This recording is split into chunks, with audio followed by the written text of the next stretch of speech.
Hello दोस्तों, स्वागत है आपका हमारे यूट्यूब चैनल स्टेनो ब्रदर्स में। दोस्तों, मेरा नाम है आकाश और आज मैं बात करने जा रहा हूँ एसएससी स्टेनो 2022 में एक डिपार्टमेंट है।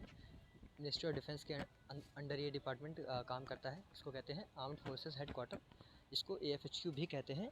और इस डिपार्टमेंट में ग्रेड सी की वैकेंसीज़ जो हैं वो 4600 grade pay group B non gazetted post में आती है। और जो ग्रेड सी में वैकेंसी है इस बार एसएससी स्टेनो 2022 में एएफएचक्यू में वो 122 हैं। अभी तक की मैक्सिमम वैकेंसीज़ हैं जो 4600 ग्रेड पे में एएफएचक्यू में आई हुई हैं। और जो ग्रेड डी में वैकेंसी है इसकी वो है 82 वैकेंसीज़ ग्रेड डी में। तो सिर्फ इसी डिपार्टमेंट में मोर देन 200 वैकेंसीज़ हैं। तो अभी हम लोग इसी बारे में बात करेंगे कि आज मैं बताने जा रहा हूँ आपको एसएससी स्टेनो 2022 में जो एएफएचक्यू डिपार्टमेंट है वो कैसा डिपार्टमेंट है, या मतलब उसमें पोस्टिंग कहाँ मिलती है, या ज्वाइनिंग कितने दिनों बाद होती है, और ग्रेड सी के बाद जो प्रमोशन होता है वो कैसा है, ग्रेड डी से ग्रेड सी में प्रमोशन कैसा है। तो इसी चीज़ को जानने के लिए मेरा चैनल सब्सक्राइब कर लीजिए, ताकि क्योंकि मैं एक सीरीज़ चालू करने जा रहा हूँ जिसमें मैं आप सभी को उन डिपार्टमेंट्स के बारे में बताऊँगा जो डिपार्टमेंट्स एसएससी सन 2022 में आने वाले हैं, ताकि आपको क्लियरिटी हो सके कि कौन सा डिपार्टमेंट कैसा है। आपको फुल नॉलेज होनी चाहिए किसी भी डिपार्टमेंट की, अगर आप उसको प्रेफरेंस दे रहे हैं। तो इसी को ध्यान में रखते हुए मैं ये सीरीज़ में पहला वीडियो एक मैं डाल चुका हूँ डीओपीटी के लिए, कि जो डीओपीटी कैसा डिपार्टमेंट है। और अब मैं ये दूसरा डिपार्टमेंट डाल रहा हूँ इसके बारे में, जिससे एएफएचक्यू कहते हैं। तो चलिए वीडियो में आगे बढ़ते हैं। तो सबसे पहले बात करते हैं कि जो एएफएचक्यू है वो कैसा डिपार्टमेंट है, ये ज्वाइनिंग कितने दिनों बाद देता है। तो गाइज़, जैसा कि आपको पता है कि मिनिस्ट्री ऑफ डिफेंस का ये डिपार्टमेंट है, तो ये ऑनलाइन प्रोसेस पे थोड़ा कम निर्भर रहता है। इसी हिसाब से ये जो पोस्टिंग है, जो ज्वाइनिंग है, जब फाइनल रिजल्ट आ जाता है आपका, उसके बाद ये ज्वाइनिंग देता है। और जो ज्वाइनिंग का प्रोसेस रहता है इसमें सारा काम इसमें ऑफलाइन रहता है। मतलब अगर आपको अटेस्टेशन फॉर्म भेजा जाएगा तो भी आपको ऑफलाइन भेजा जाएगा, बाई डाक आपको भेजा जाएगा। उसमें थोड़ा प्रोसेस में टाइम लगता है गाइस, क्योंकि जो मैंने देखा है 2019 में और 20 में जो एएफएचक्यू की ज्वाइनिंग हुई है वो कंपैरेटिवली बाकी डिपार्टमेंट्स से कंपैरेटिवली लेट हुई है, क्योंकि इसमें बाय डाक ही सारा काम होता है। कोई ऑनलाइन नोटिफिकेशन या ऑनलाइन ईमेल के द्वारा कुछ नहीं भेजा जाता इसमें। तो इसी चीज़ को ध्यान में रखते हुए कि ज्वाइनिंग कितने दिनों में देता है ये डिपार्टमेंट, तो ये डिपार्टमेंट जो है वो ज्वाइनिंग दे देता है मैक्सिमम टू मैक्सिमम 6 मंथ्स और 5 मंथ्स, और मतलब maximum to maximum 4 to 6 months में ये डिपार्टमेंट एएफएचक्यू आपको ज्वाइनिंग दे देता है, चाहे वो ग्रेड सी हो या ग्रेड डी हो। अब बात करते हैं गाइज़ पोस्टिंग की। तो जैसा कि आपको पता है मिनिस्ट्री डिफेंस के अंतर्गत एएफएचक्यू काम करता है। और जो एएफएचक्यू डिपार्टमेंट है वो 100% लाइफ टाइम डेली पोस्टिंग देता है आपको। और आपको लाइफ टाइम यहाँ पे दिल्ली में ही रहना पड़ेगा। और जो जिन लोगों को दिल्ली चाहिए उनके लिए भी बहुत अच्छा डिपार्टमेंट है। तो इस हिसाब से पोस्टिंग की बात हो गई कि ये लाइफ टाइम दिल्ली पोस्टिंग देता है। और इसके बाद और चाहे ग्रेड सी हो या ग्रेड डी, दोनों में ही ये ग्रेड सी या ग्रेड डी हो, दोनों में ही ये डिपार्टमेंट आपको लाइफ टाइम दिल्ली पोस्टिंग की अपॉर्चुनिटीज़ देता है। और दूसरी बात ये हो गई कि पोस्टिंग के बाद हम लोग आते हैं पोस्टिंग के बाद गाइज हम लोग आते हैं अब जो है कि इस डिपार्टमेंट्स के बेनिफिट क्या हैं। तो गाइज, एक ये बेनिफिट है इसमें कि आपको इसमें एक कैंटीन कार्ड मिलता है जिसको ग्रॉसरी कार्ड कहते हैं। और चूँकि आप एक डिफेंस सिविलियन एम्प्लॉय होते हो तो आपको लिकर कार्ड नहीं मिलता है। कुछ लोगों के डाउट्स ऐसे भी थे, तो मैं ये डाउट क्लियर कर दूं कि अगर आप एएफएचक्यू में एज अ स्टेनो या अगर एसएससी के थ्रू लगते हो तो एएफएचक्यू में आपको कैंटीन कार्ड के अलावा लिकर कार्ड जो होता है वो नहीं मिलेगा। इसमें सिर्फ आपको कैंटीन कार्ड मिलेगा, जिससे आप ग्रॉसरी या और भी जो भी बेनिफिट्स, नॉर्मल बेनिफिट्स होते हैं ग्रॉसरी के, वो आप इसे ख़रीद सकते हो।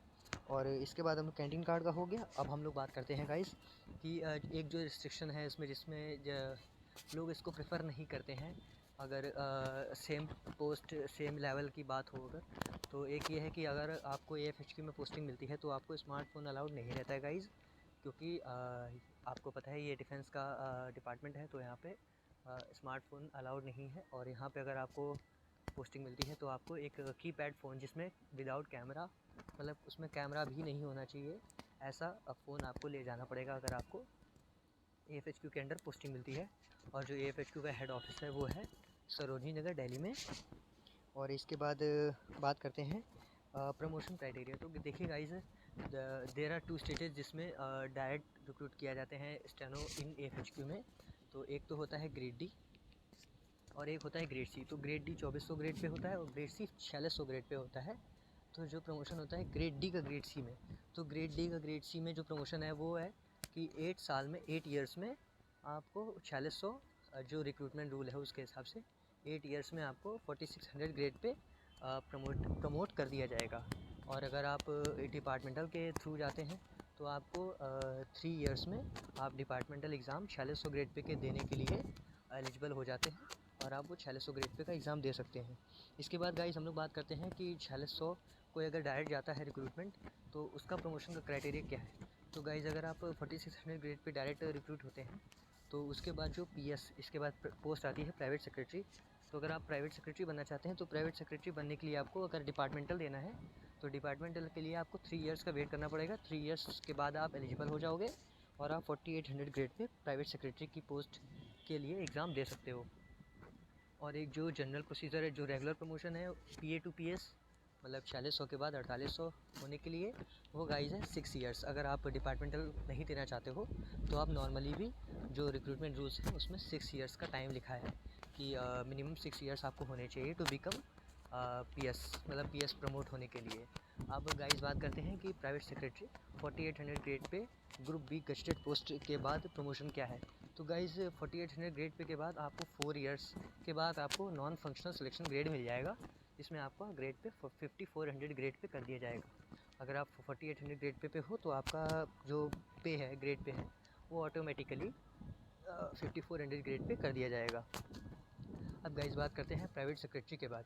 तो गाइस प्राइवेट सेक्रेटरी के बाद आता है प्रिंसिपल प्राइवेट सेक्रेटरी, जिसका ग्रेड पे होता है 6600 ग्रेड पे। और ये जो पोस्ट है वो under secretary to the government of India के इक्विवेलेंट होती है। और इस पोस्ट पे जाने के लिए आपको जो मिनिमम ईयर्स होते हैं वो 6 ईयर्स होते हैं PS to PPS, principal private secretary बनने के लिए। इसके लिए कोई डिपार्टमेंटल एग्ज़ाम नहीं होता गाइस, आपको रेगुलर प्रमोशन के थ्रू ही प्रिंसिपल प्राइवेट सेक्रेटरी बनाया जा सकता है। इसके बाद प्रिंसिपल प्राइवेट सेक्रेटरी के बाद आता है सीनियर प्रिंसिपल प्राइवेट सेक्रेटरी, जिसका ग्रेड पे होता है 7600 ग्रेड पे। और इसके लिए आपको 5 ईयर्स के बाद 5 years regular service in the grade of principal private secretary के बाद आपको सीनियर प्रिंसिपल प्राइवेट सेक्रेटरी बना दिया जाएगा। और सीनियर प्रिंसिपल प्राइवेट सेक्रेटरी के बाद एक प्रमोशन होता है, लास्ट प्रमोशन जो होता है एग्जीक्यूटिव सीनियर पीपीएस। इसका ग्रेड पे होता है 8700, equivalent to the rank of director to the government of India. और ये जो प्रमोशन होता है ये 6 ईयर्स के बाद होता है। अगर आप सीनियर पीपीएस हैं तो आपका एग्जीक्यूटिव सीनियर पीपीएस में प्रमोशन होगा, उसके लिए आपको 6 years as a senior PPS काम करते रहना होगा। तो गाइज़ ये हो गया प्रमोशन का। और गाइज़ कुछ लोग कह रहे थे कि ये डिपार्टमेंट कितने मार्क्स में मिल जाएगा। तो जो ग्रेड सी के लिए है वो कट ऑफ वो रहेगी अप्रॉक्स 150 आप कह सकते हैं for grade C cut off final, जो लास्ट एक्सपेक्टेड कट ऑफ रह सकती है ग्रेड सी 4600 के लिए AFHQ के लिए, 4600 ग्रेड पे के लिए AFHQ के लिए। मतलब आपको 150 मार्क्स से प्लस हैं अगर, तो आप इस डिपार्टमेंट के लिए अपना सिलेक्शन लगभग फ़ाइनल मान सकते हैं, जहाँ तक मेरा एक्सपीरियंस है उस हिसाब से। और गाइज़ इसके अलावा कुछ इसमें बचा नहीं है। तो प्रमोशन अच्छा है और गाइज़ प्रमोशन भी ठीक है और डिपार्टमेंट भी अच्छा है, आपको अच्छे पर्क्स मिलते हैं। डिफेंस मिनिस्ट्री डिफेंस में आप काम करते हुए आपको गौरव मिलता है। और दूसरी बात कि यहाँ पे थोड़ा बहुत डिस्टर्बेंस होता है, हो सकता है शायद कोई बताता हो आपको, बट हो भी सकता है गाइस, क्योंकि जहाँ आप काम करोगे ऐसे इन्वायरमेंट में जहाँ पे डिसिप्लिन ज़्यादा है तो ऑब्वियसली यहाँ पे डिसिप्लिन ज़्यादा होता है और आपको उस रूल्स से। और दूसरी बात गाइस, यहाँ पे बायोमेट्रिक नहीं होता है जैसा कि बाकी सेंट्रल गवर्नमेंट एम्प्लॉयज़ में होता है। तो कहीं कहीं डिपार्टमेंट्स में, डिफेंस के डिपार्टमेंट्स में बायोमेट्रिक नहीं होता है मतलब। और दूसरी बात कि ये डिपार्टमेंट बहुत अच्छा डिपार्टमेंट है। आप you will feel to work to the ministry of defence, in the ministry of defence and so thank you guys. अगर आपको वीडियो अच्छा लगा हो तो प्लीज़ चैनल को सब्सक्राइब करें और वीडियो को लाइक करें और ज़्यादा से ज़्यादा शेयर करें, ताकि सभी लोगों को AFHQ के प्रोज एंड कॉन्स के बारे में पता चल सके। तो गाइस थैंक यू।